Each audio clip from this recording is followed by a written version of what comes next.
কি তৈরি করব ভাবতে ভাবতে সময় চলে যায়, কিন্তু কিছুই তৈরি করে উঠতে পারি না। হঠাৎ করে দেখি একটা আপু রসুন তৈরি করেছে, খুবই ভালো লাগলো দেখতে। তাই ভাবলাম আমিও তৈরি করি, হয় কি না, কেমন হয় তোমাদের সাথে শেয়ার করব বলে। দেখো কি সুন্দর একটা রসুন তৈরি করেছি। কিছুই লাগে না, শুধু তুলা আর পলিথিন।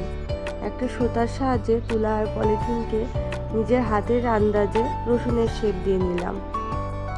রসুন তৈরি করছি আর ভাবছি ভালোই হয়েছে, বাজারে যে দাম রসুনের, আর কিনে খেতে হবে না। এই রসুনটা দিয়ে রান্নাঘর সাজালে কি ভালোটাই না লাগবে বলো। আমিও এই কথাটা ভাবতে ভাবতেই তৈরি করতে লাগলাম। অনেকটা সময় চলে গেল, অনেকগুলো রসুন তৈরি করতে হবে, কিন্তু ধৈর্য ধরে যে কোনো কাজ করলে কাজটা খুবই সুন্দর হয়। কোনো কাজই তাড়াহুড়া করলে কাজটা ভালো হয় না। আমিও তাই একটা রশি নিয়ে আসলাম, যাতে রসুনের মুখে শেপটা সুন্দর করে দিতে পারি। আমি খুব নিখুঁতভাবে এটাকে রসুনের আকৃতি দিতে যাচ্ছিলাম, তাই একটা গ্লুর সাহায্যে রশির টুকরোগুলো আটকে দেওয়ার চেষ্টা করলাম। হ্যাঁ, দেখো কি সুন্দর হয়েছে।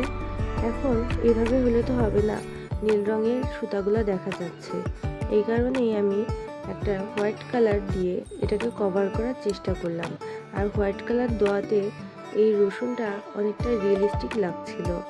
দেখো, দেখলেই তোমরা বুঝতে পারবে এটা কতটা সুন্দর হয়েছে। নাও, রসুন তো বানিয়ে নিলাম, কিন্তু রসুন শুধু বানালে কি হবে? এখন চলো একটা হ্যাঙ্গিং বানাই, যার সাথে রসুনগুলো আটকে দিলে খুবই চমৎকার লাগবে। এ কারণে আমি কতগুলো রশি নিয়ে নিলাম। এই রশিগুলোকে আমি বেনি কেটে নিলাম।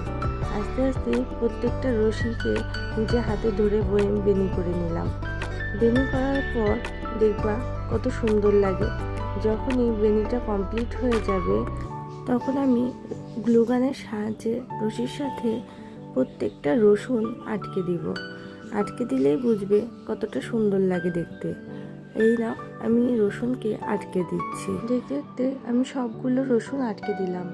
এখন এই রসুনের চারপাশে কিছু আর্টিফিশিয়াল পাতা দিয়ে আমি এটাকে কভার করে নিব, যাতে দেখতে আরও বেশি সুন্দর লাগে। দেখো কি সুন্দর লাগছে। যাতে তোমরাও তৈরি করতে পারো, এ কারণে ভিডিওটি একটু লং করেই বানিয়েছি। আশা করি তোমাদের কাছে ভালো লেগেছে। অবশ্যই লাইক, কমেন্ট, শেয়ার করে আমার সাথে থাকতে ভুলবা না।